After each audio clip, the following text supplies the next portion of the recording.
তো hey guys, চলে আসলাম আবার নতুন একটি ব্লগ নিয়ে। আজকে আমরা সবাই মিলে করব পেঁপে মাখা।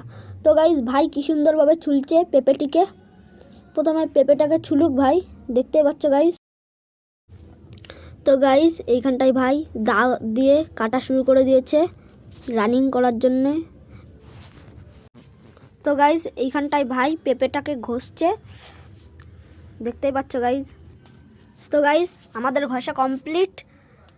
এবার গাইজ আমরা তেঁতুল দিয়ে দেব। তো গাইজ, তেঁতুল দিয়ে দিল, আরেকটা তেঁতুল দেব, আরেক প্যাকেট দিয়ে দিচ্ছে গাইজ, দেখতে থাকো। এবার লবণ দিয়ে দিলাম। এবার গাইজ আমি ঘষে দিচ্ছিলাম লঙ্কা। তো গাইজ, আমাদের মাখানি কমপ্লিট গাইজ, দেখতেই পাচ্ছ। আজকের ভিডিওটা তো এই অবধি ছিল। যদি ভালো লাগে থাকে একটু লাইক